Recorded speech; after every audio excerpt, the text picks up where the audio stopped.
So today I want to talk about what to do when your life just unravels and goes crazy.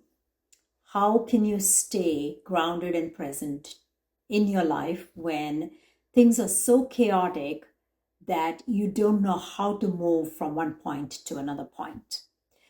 I think this is very useful for us to look at, right? Because we all have the ability to ground within ourselves, and we also have the ability to not be grounded within ourselves. So in this post, I want to really uncover this piece of us that gets ungrounded and see why we get ungrounded and how we can actually move to a place of security and grounding within us. So I'm going to take a personal example. I literally came back to my home in California about 7 days ago, this past Sunday, not this very immediate Sunday, but the one before that. And the unraveling actually started happening even before I got to the airport in France. And it continued to happen as I came back home. I don't want to go into the story of it. It is a very long story. And what I will summarize and say is that it was quite an interesting experience. It could have been a very stressful, ungrounded experience for me because I literally walked into my house that Sunday thinking I'm going to actually be in my house and finally get to rest after 16 hours of being on the road. And that was not what the universe planned for me that day. So instead, what I found was that my renters were still in my house.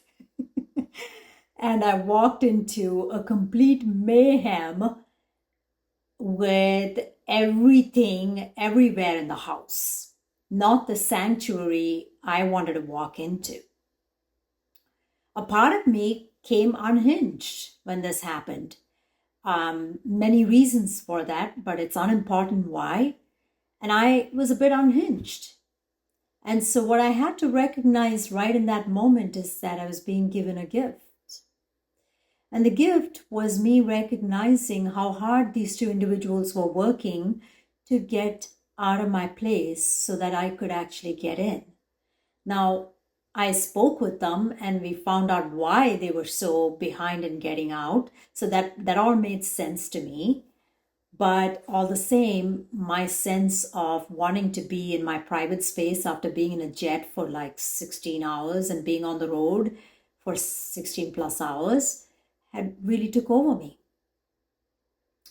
So what I'll tell you is that you will never have a shortfall of moments like that in your life.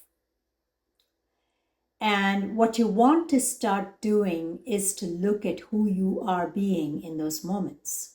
Now, this is not a game of chasing perfection. Don't try to do that because you're only going to be yelling at yourself internally and screaming at yourself and not loving yourself in that moment. Instead, start to notice who you are being in those type of tough moments. And when the tough moments hit, really get in the practice of looking within to see what is the gift in the moment. Don't wait for the moment to pass you by and then look in retrospect and try to find the gift. Start finding the gift in the moment. When you can start finding the gift in the moment, you'll start seeing something magical happen in your life. You'll start to see that your nervous system will calm down, your body will start to relax, and that you will start to become more present to what's going on all the way around you instead of getting myopically focused on just yourself. Now, this won't change the way that you look at things from a larger perspective, right? So for example, in my case, I came to a mayhem in my house. I realized that 100 things were broken in the house. I'm exaggerating a bit, but not fully. There were quite a few things that were broken in the house. The house was very dirty, and somebody else's energy was still in the house, and none of which I was expecting to really face in that moment. And so what I had to look at is what was the deepest gift in that moment. I definitely got to meet my renters for the first time, and they were two very interesting people, and we connected a little bit, and I realized that they were probably not the right renters for me in that moment. They just have a different value system. And even that is a gift.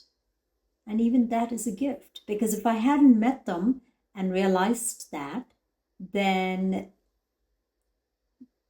I would have probably been thinking that somehow things could work out with these renters after I left, and I was going to leave California.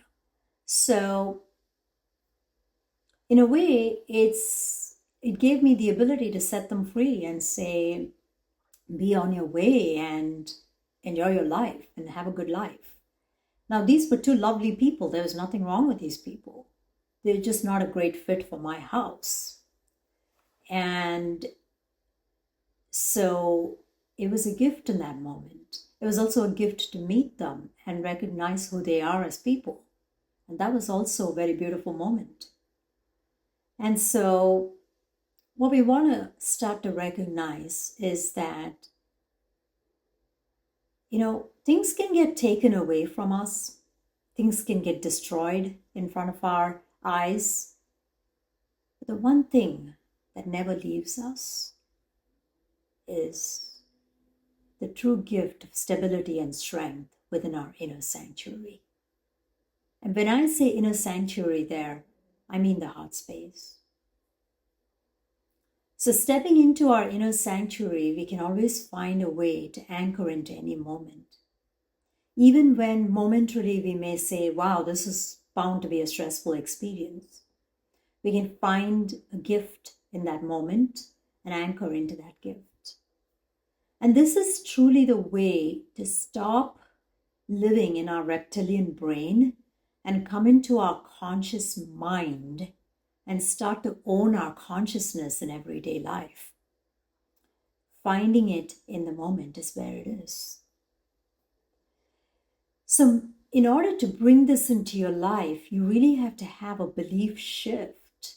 The fundamental belief shift you want to have is that there are gifts to be had. And just as there is a challenge on the other side, there's also a gift. So you start to count your blessings when you're feeling challenged.